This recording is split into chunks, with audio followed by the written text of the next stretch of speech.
A gente fala o tempo todo aqui, né? Aqui na esquerda, com pauta identitária, sem pauta identitária, falando sobre qualquer coisa. A gente fala o tempo todo, mas a gente não se preocupa se as pessoas estão realmente entendendo o que a gente está falando, né?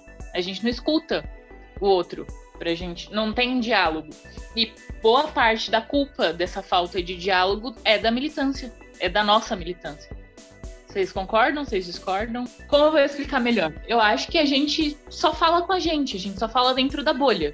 Eu vou dar um exemplo, e às vezes a coisa é até de terminologias, né? A gente tem terminologias dentro da esquerda, dentro das militâncias, não só em todo lugar, né? E que nem sempre são conhecidas do interlocutor. Então, uma vez eu tive uma discussão gigantesca com o Júnior e a gente estava defendendo a mesma coisa. Só que, por incrível que parível, eu estava errado na situação. Por incrível que pareça, eu estava errado. Ai, que arrombado. Ele não erra. Eu era convencido, agora eu não sou não, porque cheguei na perfeição. Não é isso que eu quis dizer. Geralmente quando essas discussões de semântica, eu tô geralmente mais afinado, mas nessa foi uma situação em que eu estava usando o termo incorreto e a gente estava discutindo, defendendo a mesma coisa. Mas por causa de um erro semântico, você achou que era outra coisa. Eu vou dar um exemplo legal, que é o que eu sempre falo. A palavra óbvio. Todo mundo usa isso. Acho que essa palavra tinha que ser extinta. Porque não existe. O que é óbvio pra mim não é óbvio pra outra pessoa. Ela tem vivência diferente, ela enxerga as coisas de forma diferente. E a gente tem que partir do pressuposto que as pessoas não vão pensar como a gente. Elas não estão dentro da nossa cabeça.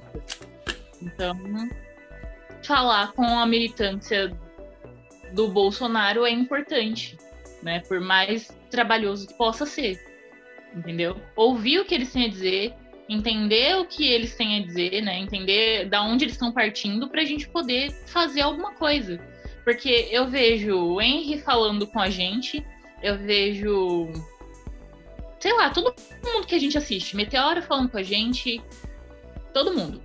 Mas eu não vejo ninguém que tem voz e tem esclarecimento tentando entender pra falar. Ninguém, não, né? A Gabriela Prioli lançou o GPS político.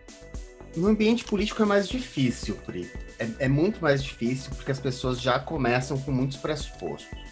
Mas, por exemplo, quando a gente fala de algumas coisas de política pública e de ciência e de educação, tem um canal que eu gosto muito, que, aliás, quase foi roubado semana passada, que é o Blabalogia.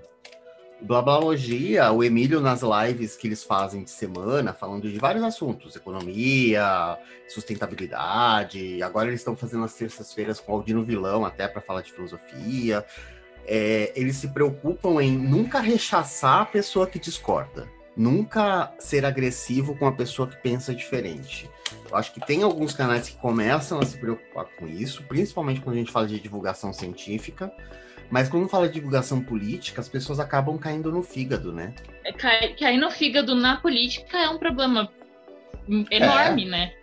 Porque, tipo, é onde a gente precisa que as pessoas aprendam.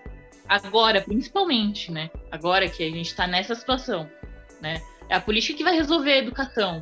Então, a gente precisa que as pessoas aprendam a votar. E a gente precisa conversar com elas sobre isso, para que elas aprendam. Senão elas não vão aprender. Uhum. Então, mas às vezes, a gente tá defendendo algumas coisas que são mais subjetivas do que outra. Por exemplo, quando eu falo, eu quero uma melhor educação, eu quero um Estado menos corrupto, eu quero políticos mais competentes, são todos qualificadores, são qualificadores subjetivos, né? Porque o que é melhor para mim, o que é boa educação para mim é diferente do que é boa educação para você. E aí começam os desentendimentos, porque o bolsonarista, ele tá lutando por uma melhor educação. O bolsonarista, ele tá lutando por um país menos corrupto. É isso que ele acredita que ele tá defendendo. E quando eu falo que eu preciso ensiná-lo a proteger a educação, eu preciso ensiná-lo a proteger a saúde pública, eu já criei um muro aí.